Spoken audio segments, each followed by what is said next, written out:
Good morning, all of you. In today's part, we will discuss about the next methods to determine the mechanism of reaction, and these are the kinetic evidence and the stereochemical evidence. जो हमने पहले method पढ़े थे वो कौन कौन से थे? सबसे पहले फर्स्ट मेथड था हमारा प्रोडक्ट एनालिसिस, सेकंड हमने पढ़ा था आइसोटोपिक लेबलिंग, और उसके बाद हमने पढ़ा था आइसोटोपिक इफेक्ट, आइसोटोप इफेक्ट। अब हम पढ़ेंगे काइनेटिक एविडेंस और स्टीरियोकेमिकल एविडेंस। ये जो आपके टेक्निक है काइनेटिक एविडेंस, ये जो टेक्निक है it is alone not sufficient to determine the mechanism of a particular reaction. ये अकेली काफी नहीं है कि किसी रिएक्शन के मैकेनिज्म को कंप्लीटली एक्सप्लेन कर दे, even though it is useful to determine the mechanism of the reaction in some of the cases. जैसे इस बेसिस के ऊपर, काइनेटिक एविडेंसेस के बेसिस के ऊपर, अगर हमारे सामने काफी मैकेनिज्म आ जाएं फॉर ए सेम रिएक्शन कि these are different possible mechanism, तो हम कुछ एक मैकेनिज्म को रूल्ड आउट कर सकते हैं कि these are not correct mechanism for this reaction. तो उन डिफरेंट मैकेनिज्म को रूल्ड आउट करने के लिए जो काइनेटिक एविडेंस है ये बहुत ही इंपॉर्टेंस रखते हैं। इसीलिए जो हमारी नेक्स्ट टेक्निक है, नेक्स्ट मेथड है, that is the on the basis of the kinetic evidence we can determine the mechanism of the reaction. तो हम सबसे पहले लेते हैं एक reaction means hydrolysis of the alkyl halides, और एल्काइल हैलाइड हमने कौन लिया? मिथाइल ब्रोमाइड की। अब हम हाइड्रोलाइसिस देखेंगे और ये पाया गया कि the hydrolysis of the methyl bromide shows the second order kinetics. कैसे पाया गया? कि आपके जो मिथाइल ब्रोमाइड देखो हमने लिया, जब हम इसकी रिएक्शन करते हैं बेस की प्रेजेंस के अंदर, तो OH नेगेटिव ने अटैक कहां पे किया? आपके वो एक कार्बन जिसके ऊपर स्लाइट पॉजिटिव चार्ज होगा, दूसरा कार्बन आपका ब्रोमीन है जिसके ऊपर क्या होगा? Slight negative charge. अब जो OH नेगेटिव है ये कहां पे अटैक करेगा? ये इलेक्ट्रोफिलिक सेंटर के ऊपर अटैक करेगा। तो यहाँ पे कार्बन पे अटैक करा, इसलिए OH नेगेटिव यहाँ पे बेस का काम नहीं करेगा। हम कह रहे थे ना कि OH negative act as the base, लेकिन ये बेस का काम कर सकता था अगर ये अपने इलेक्ट्रॉन किसको देता? H को देता। लेकिन यहाँ पे ये अपने इलेक्ट्रॉन किसको देगा? It will donate their electron charge density to the electrophilic centre that is the carbon atom. उसको ये डोनेट करेगा, और डोनेट करने के बाद जो Br नेगेटिव जो एक इजी लिविंग ग्रुप है वो दोनों इलेक्ट्रॉन लेके निकल जाएगा Br नेगेटिव, और इस टाइप से आपके क्या बन जाएंगे? एल्कोहल्स। तो ये जो रिएक्शन है it follows the second order kinetics. ये हम कैसे प्रूव करते हैं? ये काइनेटिक एविडेंसेस के बेसिस के ऊपर हम प्रूव करते हैं। मींस काइनेटिक्स मींस आपने पढ़ा है ना कि आपकी केमिकल काइनेटिक्स के अंदर एक टर्म आती है जिसे कहते हैं order of the reaction. What is the order of the reaction? Order of the reaction means the number of the reactant molecules which are get involved in the rate determining step tells about their order.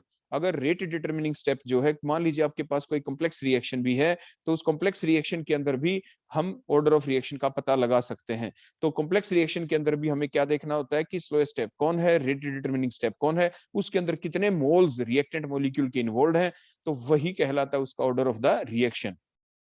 जैसे यहाँ पे ये जो step चली इसी के अंदर, how many molecules are involved in the reaction in the rate determining step in that particular step, जिसे हम रेट डिटरमिनिंग स्टेप कहेंगे। The 2 moles are involved, 2 mole involved है। 2 मोल कौन है? एक तो आपका मिथाइल ब्रोमाइड, और दूसरा जो आपका यहाँ पे OH नेगेटिव जो कि एक न्यूक्लियोफाइल का काम कर रहा है। Both nucleophile and the alkyl halide both are involved in that rate determining step. वही हमने लिखा according to the chemical kinetics. हम रेट ऑफ रिएक्शन को कैसे डिफाइन करते हैं? रेट ऑफ रिएक्शन का मतलब होता है the change in the concentration of the reactant, the change in the concentration of the reactant और the concentration of the product with the change of time, with the passage of time. Means R is equal to, हम कैसे लिखते हैं formula rate of reaction का chemical kinetics के अनुसार कि R is equal to plus minus sign लगाते हैं और हम लिखते हैं dx डिवाइडेड बाय dt। तो dx डिवाइडेड बाय dt जो हमने लिखा है इसका मतलब क्या है? R is the rate of reaction, plus का मतलब कंसंट्रेशन ऑफ प्रोडक्ट के बारे में कि with the passage of time the concentration of product goes on increasing. Minus sign किस लिए लगाया? Means the concentration of the reactant goes on decreasing with the passage of time. तो जैसे जैसे समय बीतता है रिएक्टेंट की कंसंट्रेशन कम होनी शुरू हो जाती है, प्रोडक्ट की कंसंट्रेशन इंक्रीज होनी शुरू हो जाती है, तो इसलिए प्लस साइन लगाया प्रोडक्ट की कंसंट्रेशन में कितना आ गया चेंज उसको देखने के लिए, और माइनस साइन किस लिए लगाया कि कितना चेंज आ गया किसके अंदर? रिएक्टेंट की कंसंट्रेशन के अंदर। प्लस साथ के साथ जो हमने x लिखा इसको हम लिखते हैं स्क्वायर ब्रैकेट के अंदर। देखो इस टाइप से dx को हमने देखो स्क्वायर ब्रैकेट में दिखाया। स्क्वायर ब्रैकेट किस चीज को रिप्रेजेंट करता है? The concentration must always be in moles per litre. तो जो स्क्वायर ब्रैकेट है it represents the concentration, it represents the molar concentration, means concentration in moles per litre. तो अब आप देखिए हमने क्या लिखा इसी बात को यूज करते हुए, जो r is equal to plus minus dx by dt, हमने यहाँ पे क्या लिखा माइनस साइन। आप ध्यान से देखिए, देखो माइनस साइन हमने यहाँ पे लगाया, तो माइनस साइन लगा के माइनस के ब्रैकेट में बोलो क्या लिखा CH3Br, क्योंकि रिएक्टेंट कौन है CH3Br है, डिवाइडेड बाय क्या लिखा dt means change of time is equal to, आगे ये हमने कैसे लिखा। फिर हम एक चीज और याद दिला दे, आपने एक लॉ पढ़ा था जिसे कहते हैं रेट लॉ। रेट लॉ को कैसे हमने डिफाइन किया था, रेट लॉ को ऐसे डिफाइन किया था कि ये जो रिएक्शन आपकी चल रही है CH3Br प्लस में आपका न्यूक्लियोफाइल जो OH नेगेटिव है, तो हम रेट लॉ के बेसिस के ऊपर भी रेट ऑफ रिएक्शन को डिफाइन करते थे।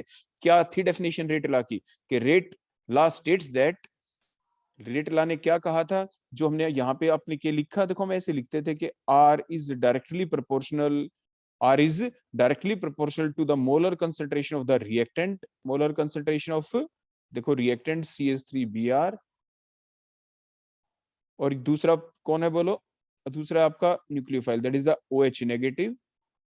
तो means rate of reaction is directly proportional to the product. बीच में देखो ये कुछ नहीं, तो ये डॉट का मतलब क्या होता है, that is the sign of product, means गुना का साइन है। देखो मैंने मल्टीप्लाई का देखो साइन लगा दिया। तो हम कैसे डिफाइन करते थे रेट लॉ के अनुसार रेट ऑफ रिएक्शन को, rate of reaction is directly proportional to the product, to the product of molar concentration of the reactants. दो ही रिएक्टेंट हैं, एक CH3Br दूसरा OH negative, raise to the power of their coefficient. अब इनकी power में इनके कोफिशिएंट लिखते हैं, देखो हमने यहाँ पे n लिखा, यहाँ पे n लिखा, raise to the power of their coefficient, that is the definition of rate of reaction according to the rate law.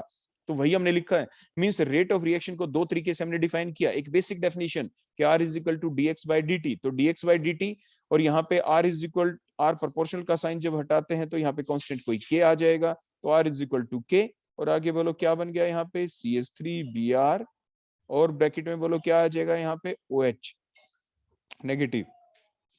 तो मीन्स जो इक्वेशन नंबर, अगर हम ऊपर वाली को 1 माने, इक्वेशन नंबर 1, और इसको इक्वेशन नंबर 2 माने, because both are the definition of the rate of reaction, दोनों को हम इक्वलाइज कर सकते हैं। तो उसी बेसिस पे हमने यहाँ पे लिखा है कि D इज इक्वल टू, बोलो हमने क्या लिख रखा था, ये यहाँ पे D इज इक्वल टू क्या था, ये माइनस डी, और ब्रैकेट में x की जगह हमने क्या पुट कर दिया CH3Br divided by dt, means minus dx by dt हो गया, इज इक्वल टू जो रेट लॉ की डेफिनेशन थी, is equal to k CH3Br multiplied by OH negative की कंसंट्रेशन। तो ये हमने rate of reaction, rate of reaction की डेफिनेशन को यूज किया है। Basic rate of definition, basic definition थी रेट ऑफ रिएक्शन की, और दूसरी रेट लॉ के अनुसार क्या थी रेट ऑफ रिएक्शन की डेफिनेशन, उनको हमने इक्वलाइज करके रख दिया। ये सारी बातें आप किसमें पढ़ चुके थे, केमिकल काइनेटिक्स वाले चैप्टर के अंदर। तो यहाँ पे आपने देखा जब हमने डेफिनेशन लिखी रेट लॉ की, तो रेट लॉ ही तो हमें बताता है what is the order of reaction. तो रेट लॉ के अनुसार ऑर्डर ऑफ रिएक्शन यहाँ पे क्या है, बोलो रिएक्टेंट की कंसंट्रेशन कितनी है, CH3Br raise to the power, देखो कुछ नहीं तो 1 है, OH negative ion raise to the power कुछ नहीं तो देखो 1 है। तो जो कोफिशिएंट है, sum of the coefficient of the reactant which are determined according to the rate law, rate law के अनुसार जो कोफिशिएंट हमने डिटरमाइन किए हैं कि रिएक्टेंट की पावर में कितने हैं, तो उन्हीं का अगर हम सम कर देते हैं, that is called as the order of the reaction. तो यहाँ पे ऑर्डर ऑफ रिएक्शन क्या आया, CH3Br raise to the power 1 है, OH negative raise to the power 1 है, तो 1 + 1 = 2 आ गया। 2 मींस वही हमने लिखा था एग्जांपल में, आप देखें मैंने क्या लिखा, hydrolysis of the methyl bromide show the second order kinetics, means order of reaction 2 है, जो इस टाइप से हम कैलकुलेट करते हैं, जैसे मैंने अभी आपको बताया। इसके बाद नेक्स्ट पॉइंट आ जाता है कि जैसे हमने बताया कि जो रेट लॉ है, इसने ही तो ये सजेस्ट किया है कि बोथ, जैसे मैंने अभी लिखा, the rate law suggest that कि both CH3Br and OH negative are participating in the rate determining step of the reaction. अब हम देखेंगे कि जो ऐसी रिएक्शन जिसमें दो मोलिक्यूल इन्वॉल्व हो, रेट डिटरमिनिंग स्टेप के अंदर 2 मोल इन्वॉल्व हो आपके रिएक्टेंट के, तो आप ऐसी रिएक्शन को क्या कहते हैं, such reactions are called as the SN2 reaction. तो इससे हम पता लगा पाए कि it is the SN2 reaction. Means chemical kinetics के बेसिस के ऊपर, chemical kinetics means order of reaction निकालने के बेसिस के ऊपर हमने पता लगा लिया कि it is the second order kinetic reaction, और जिसके अंदर क्या होता है, एक ट्रांजिशन स्टेट बनेगी। अब आप देखें यहाँ पे साइड में, अब हम ड्रा करते हैं कि SN2 रिएक्शन को कैसे एक्सप्लेन किया जाता है। आपने देखा we have the reactant that is the CH3Br, तो जिसमें carbon acquire the slight positive charge, Br acquire the slight negative charge, and in the next step the OH negative ion will attack on the, किसके ऊपर, electrophilic carbon atom of the alkyl halide.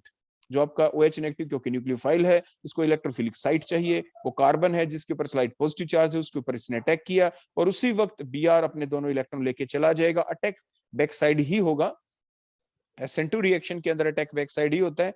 OH negative ion का attack होना जरूरी है, Br negative निकलेगा, क्योंकि attack करवाना जरूरी है, इसलिए न्यूक्लियोफाइल जब भी हम यूज करेंगे that must be the strong one. बोलो कैसा होना चाहिए? स्ट्रॉन्ग न्यूक्लियोफाइल होना जरूरी है, और छोटे साइज का भी होना चाहिए ताकि उसका अटैक जरूर हो। उसके बाद ये रिएक्शन मेनली चलती किसमें? प्राइमरी एल्काइल हैलाइड के अंदर, क्योंकि प्राइमरी एल्काइल हैलाइड होंगे तो इलेक्ट्रोफिलिक जो कार्बन है, जो सेंटर है, उसके ऊपर आपकी स्टेरिक हिंड्रेंस कम से कम होनी चाहिए।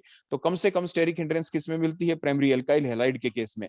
तो ये जो SN2 रिएक्शन है ये मेनली कब चलती है? ये चलती है आपके प्राइमरी एल्काइल हैलाइड के केस में। फिर ये ट्रांजिशन स्टेट बन गई, जिसमें सेपरेशन ऑफ देखो चार्ज हो गया कि Br लीविंग ग्रुप अब जाने लग रहा है, बॉन्ड टूटना शुरू हो गया है, नया बॉन्ड बनना शुरू हो गया, और ये इसको ट्रांजिशन स्टेट कहते हैं। फाइनली ये जो रिएक्शन है हमने देखा, क्योंकि सिर्फ स्लाइट पॉजिटिव और स्लाइट नेगेटिव चार्ज आया है ट्रांजिशन स्टेट के अंदर, तो that reaction will takes place in the less polar medium. किसके अंदर चलेगी? लेस आपके पोलर मीडियम के अंदर चलेगी, एप्रोटिक सॉल्वेंट की प्रेजेंस में ये चलेगी। फिर अगली स्टेप के अंदर आपका Br नेगेटिव कंप्लीटली लॉस हो जाएगा जो लिविंग ग्रुप है, और फाइनली हमें प्रोडक्ट मिल जाएगा with the inversion of the configuration. एक ही प्रोडक्ट मिलेगा with the inversion of configuration मिलेगा। तो इस चीज को आपको ध्यान रखना है। तो इस स्टेप से हमने देखा कि ये पता लगाया कि जो फर्स्ट स्टेप थी, रेट डिटरमिनिंग स्टेप थी, उसके अंदर कितने मॉलिक्यूल इन्वॉल्व हुए वो हमने देखा, और ये देखा कि प्रोडक्ट एक बना है। एक प्रोडक्ट सिर्फ तभी बन सकता है अगर रिएक्शन SN1 हो। SN1 मींस पहली स्टेप के अंदर 2 मोल इन्वॉल्व हो, means order of the reaction 2 होगी। तो ऑर्डर ऑफ रिएक्शन हमने इस टाइप से पता लगा लिया, और ऑर्डर ऑफ रिएक्शन पता लगाया तो उसी को कहते हैं काइनेटिक एविडेंस। तो काइनेटिक एविडेंस के बेसिस के ऊपर हमने इस रिएक्शन के मैकेनिज्म का पता लगा लिया कि what is the mechanism of that reaction, कि वो SN1 मैकेनिज्म होना चाहिए, SN2 मैकेनिज्म होना चाहिए। इसके बाद नेक्स्ट हम देखते हैं, अगर हम रिएक्टेंट हमारे पास होता टर्शरी ब्यूटाइल ब्रोमाइड, तो टर्शरी ब्यूटाइल ब्रोमाइड अगर हम ले ले, जैसे हमने ये लिया, तो इसके अंदर आप टर्शरी क्यों कहा? क्योंकि कार्बन के ऊपर आपके 3 कार्बन एटम अटैच हैं, फर्दर 3 एल्काइल ग्रुप अटैच है, आगे Br, तो टर्शरी ब्यूटाइल ब्रोमाइड हो गया आपका ये। तो टर्शरी ब्यूटाइल ब्रोमाइड जब हमने इसके ऊपर लिया तो इसका आईपैक नेम क्या होगा? आईपैक नेमिंग अगर आप इसकी दें, क्योंकि आप इसकी कैसी दे सकते बोलो आईपैक नेमिंग? देखो इस टाइप से, देखो ये आपकी प्रिंसिपल चेन है, तो ये नंबरिंग कुछ ऐसे ही करेंगे। देखो 1 के ऊपर आ गया तो 1 डाई मिथाइल, 1 डाई मिथाइल इसके अंदर हो गया। और उसके बाद बोलो कौन था ये? अगर ये CH3 ना होते तो आप इसे क्या कहते? आप इसे कहते हैं ब्रोमोइथेन। क्या कहते हैं? ब्रोमोइथेन। तो 1 के ऊपर ही ब्रोमो है तो हम क्या कहेंगे? 1 ब्रोमो, 1 डाई मिथाइल इथेन, ये इसका नाम हो जाएगा, या एपेक नेमिंग होगा। तो ये जो हमने टर्शरी ब्यूटाइल ब्रोमाइड लिया, इस टर्शरी ब्यूटाइल ब्रोमाइड के अंदर जब हम रिएक्शन देखते हैं तो ये पाया गया it is the first order kinetic reaction. First order kinetic reaction means in the first step only 1 reactant molecule is involved, और 1 मॉलिक्यूल कौन होगा? वो आपका ये एल्काइल हैलाइड ही होगा जो टर्शरी ब्यूटाइल ब्रोमाइड होगा। तो उसी बेसिस के ऊपर देखो हमने ऊपर क्या लिख रखा है, हमने देखो ये लिखा है यहाँ पे कि -D था ना आपका फार्मूला रेट ऑफ रिएक्शन की जो डेफिनेशन थी कि R is equal to plus minus dx by dt। तो हमने क्या लिखा? -dx बाई dt, dx कौन है? Molar concentration of the reactant, एक ही मॉलिक्यूल इन्वॉल्व है, वो ये टर्शरी ब्यूटाइल ब्रोमाइड है। तो हमने ये लिख दिया CH3 का thrice CBr divided by dt with the change of time. Rate law के अकॉर्डिंग डेफिनेशन क्या थी कि रेट लॉ स्टेट्स दैट कि rate of reaction is always directly proportional to the product of molar concentration of the reactant raised to the power of their coefficient. तो वो कौन हुआ? वो सिर्फ एक ही है, तो R इज इक्वल टू के CH3 का थ्राइस CBr, एक ही रिएक्टेंट मॉलिक्यूल इन्वॉल्व था रिएक्शन के अंदर। तो दोनों रेट ऑफ रिएक्शन की डेफिनेशन को हमने इकट्ठा लिख दिया और ये हमारा फार्मूला बन गया था कि -D CH3 का thrice Br divided by dt, जो हमने यहाँ पे देखो ये लिखा, और आगे इक्वल टू बोलो क्या लिखा है? इज इक्वल टू के, और ब्रैकेट में क्या है बोलो? ये CH3 का थ्राइस CBr। तो दो डेफिनेशन हमने इकट्ठी लिख दी, बेसिक डेफिनेशन यूज की है रेट ऑफ रिएक्शन की, और रेट लॉ के अकॉर्डिंग रेट ऑफ रिएक्शन की डेफिनेशन को हमने लिखा है, इक्वलाइज करके लिख दिया। तो अब हम देखते हैं इसका मैकेनिज्म। देखो टर्शरी ब्यूटाइल ब्रोमाइड हमने लिया और कार्बन के ऊपर उसी टाइप से slight positive charge, because Br is more negative so it acquire the slight negative charge. उसके बाद OH नेगेटिव का अटैक नहीं होना चाहिए। जैसे हमने बताया कि ये जो रिएक्शन है ये पाई गई it is the first order kinetic reaction, it is a first order kinetic reaction. First order kinetic reaction means only one reactant molecule is involved in the rate determining step. तो means पहली step के अंदर OH negative जो nucleophile है उसका attack नहीं होना चाहिए। मींस द रेट लॉ ने जैसे कहा था कि according to the rate law the rate of the reaction depend only on the concentration of the only one reactant molecule, that is the alkyl halide, that is the tertiary butyl bromide, and it is independent on the concentration of the OH negative ion, that is the incoming nucleophile. तो OH negative का देखो हमने attack होते हुए नहीं दिखाया, OH negative लिख के हमने उसके ऊपर क्रॉस लगा दिया कि वो स्टेप में अटैक नहीं करेगा। उसके बाद फिर होगा क्या? क्योंकि जो रेट डिटरमिनिंग स्टेप है, क्योंकि ये सिर्फ एक ही मॉलिक्यूल को इन्वॉल्व कर रही है, that is the tertiary butyl bromide, so such reaction are called as the SN1 reaction. इसलिए जो रिएक्शन है ये SN1 रिएक्शन होगी, ये 2 स्टेप के अंदर चलेगी। देखो सबसे पहले तो क्या होगा कि Br नेगेटिव देखो यहां से निकल जाएगा, that is the slow step, that is the rate determining step. ये कैसी स्टेप होगी? Rate determining step. मींस पहली स्टेप के अंदर OH नेगेटिव आयन का मैंने कहा अटैक नहीं होना चाहिए, क्योंकि एक ही मॉलिक्यूल इन्वॉल्व होना चाहिए, क्योंकि SN1 रिएक्शन है। तो मींस OH नेगेटिव आयन का अटैक नहीं होगा। कब नहीं होगा? अगर ये वीक होगा। मींस आप एक ऐसा न्यूक्लियोफाइल है, वो तो हमने एग्जांपल के तौर पे OH नेगेटिव आयन लिख दिया आपको सिर्फ समझाने के लिए। मींस आपको यहाँ पे वीक न्यूक्लियोफाइल लेना है। दूसरी बात, आपका न्यूक्लियोफाइल ऐसा भी आप लेंगे ताकि अटैक ना हो, तो एक लार्ज साइज का, जैसे टर्शियरी ब्यूटॉक्साइड आयन आप ले सकते हैं, टर्शियरी ब्यूटॉक्साइड आयन आप ले सकते हैं, जो कि एक बल्कि साइज का न्यूक्लियोफाइल होगा, ताकि अटैक ना हो। मेनली हम ये चाहते हैं कि न्यूक्लियोफाइल का अटैक ना हो, तो एल्काइल हैलाइड भी आप टर्शियरी एल्काइल हैलाइड लेंगे, जैसे हमने लिया, that is a tertiary butyl bromide, ताकि स्टेरिक हिंड्रेंस ज्यादा होगी। जो इलेक्ट्रोफिलिक सेंटर जो कार्बन है जिसपे ब्रोमीन अटैच है, उसके ऊपर देखो 3 बल्कि CH3 ग्रुप है, स्टेरिक हिंड्रेंस हो गई, means chances of attack of the incoming nucleophile get minimized, वो मिनिमाइज हो गए, उसके चांस कम हो गए अटैक करने के। इट मींस रिएक्शन SN1 बनी रहेगी। तो यही हमने बताया कि जो हाइड्रोलिसिस है टर्शियरी ब्यूटाइल ब्रोमाइड, ये एक फर्स्ट ऑर्डर काइनेटिक रिएक्शन है। तो ये हम कंडीशन बता रहे हैं कि ऐसा कब कब होगा। और ये जो बात बताई गई, it is A first order kinetic reaction, means chemical kinetics के बेसिस के ऊपर इसका ऑर्डर ऑफ रिएक्शन निकाला गया, जो कि 1 मिला था। अब देखो आपके सबसे पहले अब क्या बन जाएंगे, in the first step the simply the ionization of the alkyl halide takes place to give the intermediate carbocation. तो ये कार्बोकेटाइन आपका बन गया देखो। और जो काउंटर करंट आयन है वो तो हमेशा साथ ही रहेगा, Br नेगेटिव, जिस साइड से वो निकला है, आपके राइट साइड से निकला था, राइट साइड में हमने शो किया जैसे डायग्राम में Br नेगेटिव, तो ये उसी साइड में घूमता रहेगा पॉजिटिव के पास। और इस ये बन गया आपका कार्बोकेटाइन। इसकी स्ट्रक्चर हमेशा प्लेनर होती है, प्लेनर होती है तो दोनों साइड से अटैक हो सकता है। ये एक रेट डिटरमिनिंग स्टेप थी जिसमें कार्बोकेटाइन बना। ये मोर पोलर मीडियम में रिएक्शन चलेगी, क्योंकि आपके कंप्लीट आयनिक स्पीसी बन गई है, कार्बोकेटाइन बना, उसके पास कंप्लीट पॉजिटिव चार्ज है, Br के ऊपर कंप्लीट नेगेटिव आयनिक स्पीसी। और आप बेसिक फैक्ट है कि लाइक डिसॉल्व्स लाइक की बेसिस के ऊपर ये रिएक्शन जो फेवर करेगी, ये मोर पोलर मीडियम के अंदर फेवर करेगी, प्रोटिक सॉल्वेंट की प्रेजेंस में ये फेवर करेगी, मोर प्रोटिक सॉल्वेंट होगा। फिर सेकंड स्टेप के अंदर अब क्या होगा, now the carbocation as we know that it is a planar structure, it is a planar structure, so the incoming nucleophile can attack from both of the side. इसलिए दोनों side से attack करेगा, एक सब्स्टिट्यूशन प्रोडक्ट दे देगा। Front side से attack करेगा तो इसके बनने के चांस थोड़े कम होंगे, क्योंकि उसी साइड में लिविंग ग्रुप अभी भी प्रेजेंट है। तो ये जो आपकी प्रोडक्ट बना ये लेस अमाउंट में बनेगा, और इसके अंदर इस ये जो प्रोडक्ट बना with the retention of the configuration, it is A minor product, means वही सेम कॉन्फिगरेशन रही जो कि रिएक्टेंट की थी। बैक साइड से अटैक होने के चांस थोड़े कम होंगे, क्योंकि बैक साइड से अटैक होने के चांस कम नहीं, सॉरी, उसके अटैक करने के चांस थोड़े ज्यादा होंगे, और जिसकी वजह से जो प्रोडक्ट बनेगा which is formed with the inversion of the configuration and that will be the major product. तो इस टाइप से हम एक्सप्लेन कर पाए जो हमारा मैकेनिज्म था, जिसपे हमने किस बेसिस के ऊपर किया कि ये पाया गया था कि टर्शियरी ब्यूटाइल जो ब्रोमाइड है, इसकी जब हम हाइड्रोलिसिस करते हैं तो ये जो रिएक्शन है ये एक फर्स्ट ऑर्डर काइनेटिक रिएक्शन है। मींस दो प्रोडक्टों का बनना, दो प्रोडक्ट बने हैं, एक प्रोडक्ट बना with the retention of configuration जो कि माइनर प्रोडक्ट है, जो कम अमाउंट में बनेगा, फॉर एग्जांपल 40% बना, दूसरा 60% बना जो कि इन्वर्जन ऑफ कॉन्फिगरेशन वाला प्रोडक्ट है, जो कि मेजर प्रोडक्ट होगा, जिसकी वजह से यहाँ पे आपकी रेसिमाइजेशन हुई, जो कि पार्शियल रेसिमाइजेशन होगी, कंप्लीट रेसिमाइजेशन नहीं होगी, क्योंकि दोनों प्रोडक्ट इक्वल अमाउंट के अंदर नहीं बनेंगे यहाँ पे, इसीलिए उसको कहते हैं पार्शियल रेसिमाइजेशन। और इसीलिए जो आपकी यहाँ पे प्रोडक्ट बन गए, क्योंकि आपके दो बने, ये कब बन सकते हैं, ये सिर्फ तभी बन सकते हैं जब इंटरमीडिएट कार्बोकेटाइन बने। इंटरमीडिएट कार्बोकेटाइन कब बनेगा, वो सिर्फ तभी बन सकता है जब रिएक्शन फर्स्ट ऑर्डर काइनेटिक्स की हो। तो यही पाया गया था इसके दौरान कि hydrolysis of the tertiary butyl shows that reaction is a first order kinetic reaction. और यही हमने काइनेटिक के बेसिस के ऊपर, काइनेटिक्स के बेसिस के ऊपर एक्सप्लेन किया इस रिएक्शन का मैकेनिज्म। तो ये थे हमारे काइनेटिक एविडेंस। तो काइनेटिक एविडेंसेस के बेसिस के ऊपर हमने देखा कि कुछ एक रिएक्शन है जिनके मैकेनिज्म को हम सपोर्ट कर सकते हैं कि that is the correct mechanism. अब हम देखेंगे स्टीरियोकेमिकल एविडेंस।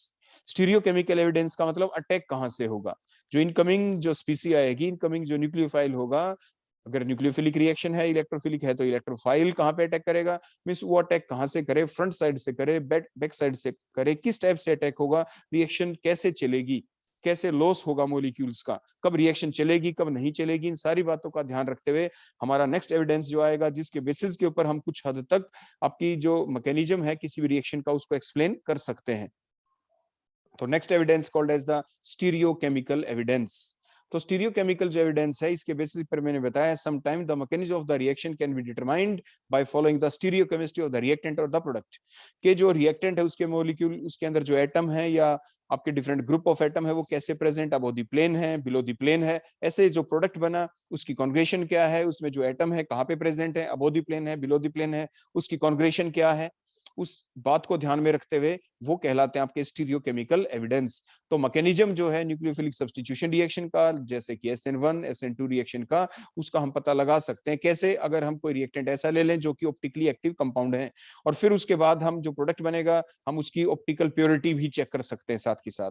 तो अब हम एग्जांपल लेते हैं। सबसे पहला mechanism of the SN1 reaction. हमने एक एग्जांपल लिया जिसमें रिएक्टेंट को हमने कैसा लिया, एक ऑप्टिकली एक्टिव रिएक्टेंट ले लिया।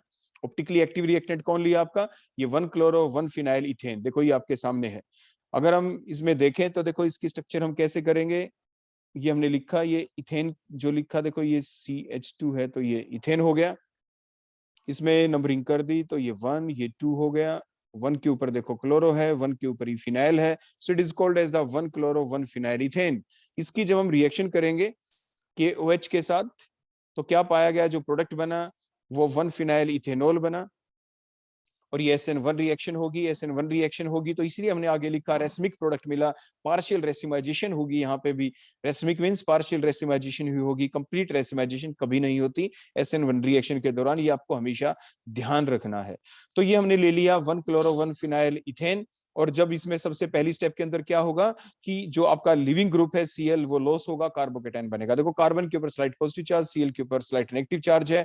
आपके जो आपका न्यूक्लियोफाइल होगा उसका हमें अटैक नहीं होने देना, वो वीक लेना है, वो बड़े साइज का आप ले सकते हो ताकि वो अटैक करे ही ना।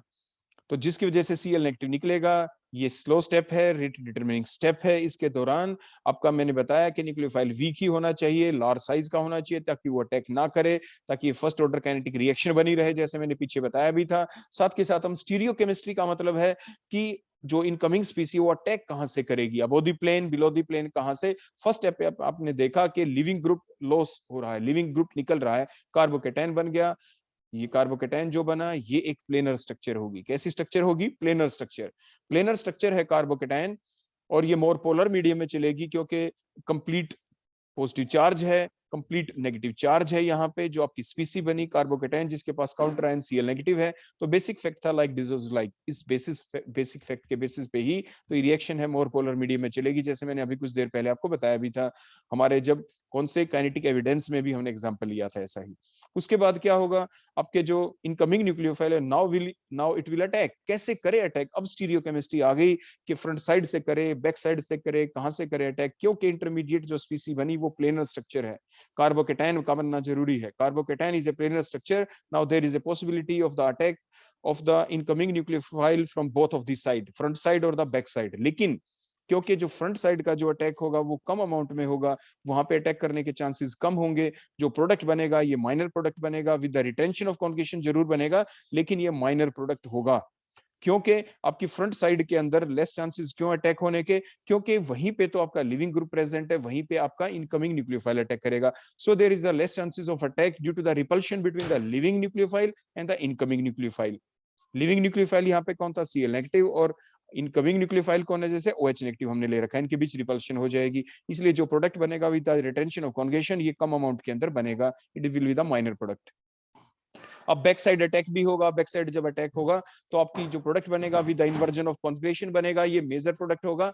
और ये जो मेजर प्रोडक्ट आपका बनेगा ये आपका लार्ज अमाउंट के अंदर बन गया। लार्ज अमाउंट तो मींस दो प्रोडक्ट बने, एक मेजर एक माइनर।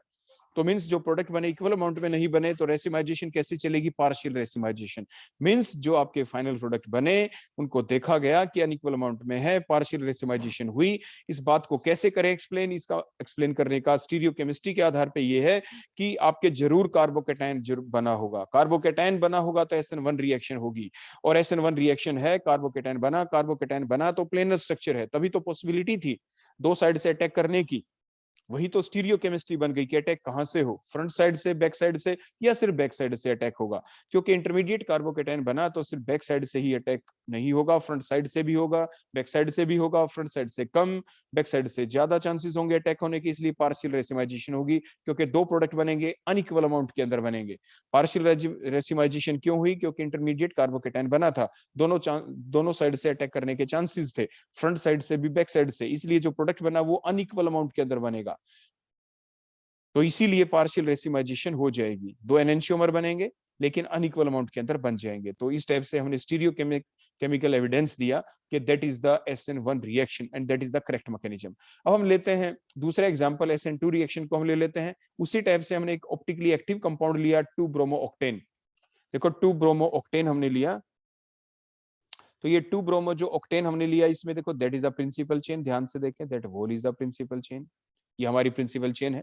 इसमें ये नंबर 1 नंबरिंग की, ये नंबर 2 हो गया, 2 के ऊपर ब्रोमो है, तो टोटल कार्बन कितने हो गए? एक C6H13 लिखा, एक कार्बन जिसपे Br, एक CH3 ग्रुप, टोटल 8 कार्बन है तो ऑक्टेन हो गया। 2 के ऊपर ब्रोमो लगा हुआ है तो 2 ब्रोमो ऑक्टेन हमने लिया। तो क्योंकि इस कार्बन के ऊपर जिसके ऊपर Br अटैच है, ये देखो मैंने इसके ऊपर स्टार लगा दिया क्योंकि एक ऑप्टिकली एक्टिव कार्बन है, और ऑप्टिकली एक्टिव हो कंपाउंड ये क्यों? क्योंकि इसमें कायरल सेंटर है। ये कार्बन जिसके ऊपर Br, इसके ऊपर चारों ग्रुप अलग अलग लगे हुए हैं, one is the Br, other H, next one CH3 and the other one is the C6H3. Four different group are present on the same carbon atom, so it is the chiral carbon atom, so that compound is the optically active compound. तो ये जो optically active compound हमने लिया, hydrolysis की इसकी, और finally हमें जो प्रोडक्ट मिला वो भी ऑप्टिकली एक्टिव मिला। तो इस बात को हम कैसे एक्सप्लेन करें कि एक ही प्रोडक्ट बना, एक ही प्रोडक्ट मिला हमें फाइनली? एक प्रोडक्ट का बनना हम स्टीरियो केमिस्ट्री के बेसिस के ऊपर एक्सप्लेन करेंगे कि एक प्रोडक्ट सिर्फ तभी बन सकता है विद, वो भी बना with the inversion of configuration. हम फिर क्या बता रहे हैं? हमने जो इनिशियली हमने क्या बताया, स्टीरियो केमिस्ट्री को जब हम इन्वॉल्व कर रहे हैं तो जो रिएक्टेंट था उसकी कॉन्फिगरेशन हमने शुरू में ही देख ली, what is the configuration of the reactant. उसके बाद जो प्रोडक्ट बना उसकी कॉन्फिगरेशन हमने चेक की कि उसकी कॉन्फिगरेशन क्या है। जैसे पीछे हमने SN1 रिएक्शन में देखा था कि हमारे पास दो प्रोडक्ट बन गए थे विद डिफरेंट कॉन्फिगरेशन। तो अब यहाँ पे हमने क्या देखना है कि यहाँ पे जो प्रोडक्ट बना वो एक ही बना, उसकी कॉन्फ़िगरेशन रिएक्टेंट से अपोजिट है। तो अपोजिट है तो वो कैसे हुई होगी? तो मींस कैसे अटैक हुआ होगा? तो मींस देखो कार्बन के ऊपर स्लाइड पॉजिटिव चार्ज, Br के ऊपर slide negative charge, incoming nucleophile आया, उसने बैक साइड अटैक किया, सिर्फ बैक साइड अटैक, तभी तो इन्वर्जन ऑफ कॉन्जुगेशन के साथ प्रोडक्ट बनेगा। तो मींस स्टीरियोकेमिस्ट्री क्या रही कि incoming nucleophile will attack from the back side, will attack from the back side and simultaneously the living group will apart, वो डिस्पार्ट हो जाएगा, वहां से निकल जाएगा, अपार्ट आउट। तो मींस बैक साइड अटैक हुआ, आपका Br नेगेटिव निकलेगा, एक ट्रांजिशन स्टेट बनेगी, स्ट्रॉन्ग न्यूक्लियोफाइल था, स्मॉल साइज का था, इसलिए उसने अटैक किया। और आपके पास सेकेंडरी अल्काइल हैलाइड जैसे हमने यहाँ पे ले रखे हैं, क्योंकि वो कार्बन जिसपे Br वो दो कार्बन से अटैच है, दो एल्काइल ग्रुप से अटैच है, so it is a secondary alkyl halide.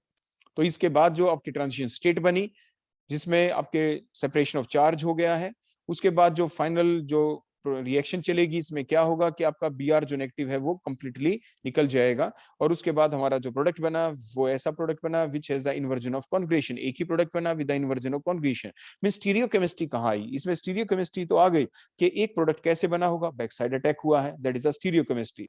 तो this can be explained if we assume that the attack of the OH negative ion, that is the incoming nucleophile, occur from the backside of the Br atom which is present on the carbon atom, and that result in the formation of the transition state, and then finally the Br negative ion get expelled out to give the final product with the inversion of the configuration।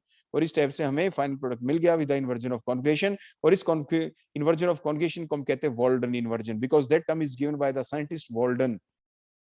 तो that is called as the inversion of configuration, Walden inversion. और ये जो reaction कहलाएगी ये कहलाएगी SN2 reaction. क्यों? क्योंकि आपकी जो रेट डिटरमिनिंग स्टेप है, जो पहली स्टेप है, उसके अंदर साइमल्टेनियसली दो रिएक्टेंट मॉलिक्यूल इन्वॉल्व हैं। आपके अल्काइल हैलाइड भी इन्वॉल्व था और इनकमिंग न्यूक्लियोफाइल भी, क्योंकि साइमल्टेनियसली दोनों इन्वॉल्व हो गए। सो it is the SN2 reaction. तो इस टाइप से स्टीरियोकेमिस्ट्री के बेसिस के ऊपर हमने एक्सप्लेन कर दिया कि it is the SN2 reaction और that is the correct mechanism of that reaction. इसके बाद नेक्स्ट एग्जांपल हम लेते हैं कि स्टीरियोकेमिस्ट्री के आधार पे कि कोई भी रिएक्शन कैसे चल सकती है। मींस जैसे फॉर एग्जांपल हमने क्या लिया, एक रिएक्टेंट लिया है cis 1,2 डाइक्लोरोइथीन। देखो ये हमने ले लिया, ये बीच में हमने क्या ले लिया, ये हमारे पास क्या है, the dehydrohalogenation, the dehydrohalogenation of cis 1,2 dichloroethene gives the chloroacetylene, gives the chloroacetylene. देखो ये हमारे पास है सिस, देखो ये सिस, सिस क्यों है? Because these two Cl group are present on the same side of the double bond, so that is the cis form. जो दूसरी फॉर्म है जिसके अंदर आपके these two Cl are present on the opposite side, so that is the बोलो क्या आपकी transform, ये ट्रांसफॉर्म है। तो मीन्स हम ये चाहते हैं कि कौन सी रिएक्शन अब हम करना चाहते हैं, यहाँ पे हम यहाँ पे जो रिएक्शन करना चाहते हैं वो रिएक्शन है आपकी डीहाइड्रोहेलोजिनेशन रिएक्शन। बोलो कौन सी रिएक्शन? Dehydrohalogenation reaction. डीहाइड्रोहेलोजिनेशन कब चलती है? जब हम एल्कोहलिक क्यूएच ले लेते हैं। एल्कोहलिक क्यूएच भी हम ले लिया जिसके अंदर से आपके जो OH नेगेटिव आयन अटैक करेगा, मेनली C2H5O नेगेटिव अटैक करता है, जो कि आपके किस चीज का काम करता है? बेस का काम करता है, क्योंकि उसका साइज बड़ा हो जाता है। हमने पहले लेक्चर के अंदर आपको बता भी चुके हैं जब हमने एलिमिनेशन रिएक्शन के बारे में पढ़ा था। फिर आप देखें यहाँ पे कि जो आपकी सिस फॉर्म है उसके अंदर आपके क्या है, क्योंकि Cl ग्रुप तो सेम साइड में, लेकिन आपके जो ग्रुप आपके लिविंग ग्रुप हैं जो लॉस्ट होंगे, एक तो H और दूसरा Cl, they are trans to each other. देखो ये Cl है और दूसरा देखो H है, they are present trans to each other. तो मींस अगर दो एटम एक दूसरे से ट्रांस पोजीशन के ऊपर हैं, 180 डिग्री के ऊपर हैं, तो तभी आपकी एलिमिनेशन रिएक्शन इजी होती है, फास्ट चलती है। तो here in case of the cis-1,2 dichloroethene, the H and Cl they are present in transposition. So the आपके क्या होगा, जो आपका बेस है देखो ये OH नेगेटिव, जब ये अपने इलेक्ट्रॉन देखो डोनेट करेगा, H को इलेक्ट्रॉन देगा, H को इलेक्ट्रॉन मिल गए, कार्बन H के दोनों इलेक्ट्रॉन देखो आगे हमने देखो इस टाइप से ये शिफ्ट कर दिए देखो यहाँ पे।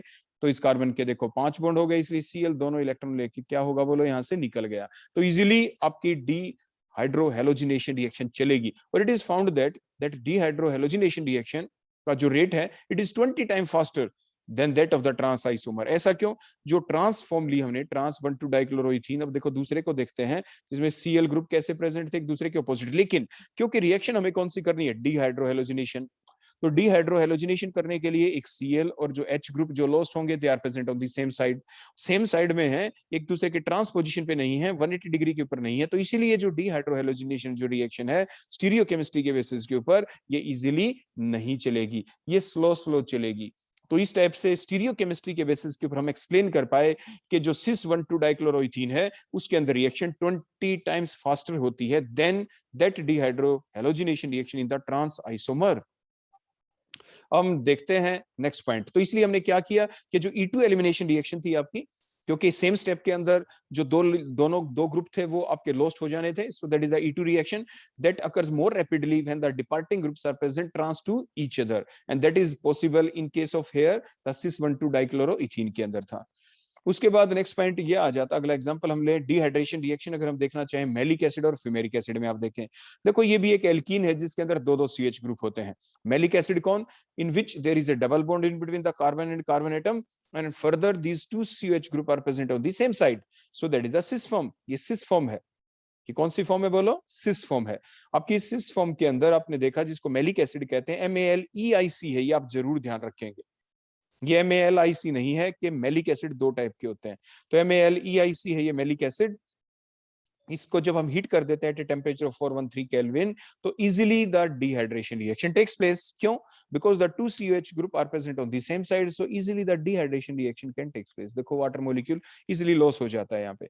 लेकिन अगर हम फ्यूमेरिक एसिड ले लेते हैं in which the two CH group are present on the opposite side, तो फिर आपके डिहाइड्रेशन रिएक्शन इजीली नहीं चलती, मींस रिएक्शन होती ही नहीं, no dehydration reaction takes place. तो इस टाइप से हमने देखा कि जो डिफरेंट रिएक्शन होती हैं वो कैसे चलेंगी, उनका मैकेनिज्म क्या है, उनका हम पता लगा सकते हैं उनके मैकेनिज्म के बारे में। तो वो थे आपके ये स्टीरियोकेमिकल एविडेंस। तो ओवरऑल हमने आज के लेक्चर में क्या देखा कि काइनेटिक एविडेंस के बेसिस के ऊपर, मींस ऑर्डर देख लिया, ऑर्डर ऑफ द रिएक्शन देख लिया, वो काइनेटिक एविडेंस कहलाते हैं। और स्टीरियोकेमिस्ट्री के बेसिस के ऊपर कि किधर से अटैक होगा, ग्रुप कैसे प्रेजेंट होने चाहिए इन द स्पेस, कि वो आपके सेम साइड हो, अपोजिट साइड हो, अटैक हो तो कैसे हो, फ्रंट साइड अटैक होगा, बैक साइड अटैक होगा, जो प्रोडक्ट बने उनको आइसोलेट किया, कितने प्रोडक्ट बने, 1 बना, 2 बना, एंड सो ऑन।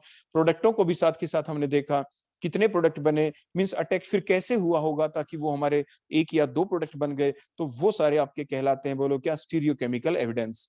तो ये आज हमने देखे हमारे इस लेक्चर के अंदर कि हम काइनेटिक एविडेंस और जो आपके स्टीरियोकेमिकल एविडेंस हैं वो आपके सपोर्टिंग फैक्टर का काम करते हैं for explaining the mechanism of the reaction, and also ruled out some the wrong mechanism for the same reaction. उस रिएक्शन के जो कुछ रॉन्ग मैकेनिज्म भी हम लिख सकते थे, उन रॉन्ग मैकेनिज्म्स को रूल्ड आउट करने में हेल्पफुल थे आपके दोनों ये method, that is the kinetic method and the stereochemical method. So these are the stereochemical evidence and the kinetic evidence on the basis of which we can determine the mechanism of the reaction. Thank you. That all about the today's lecture.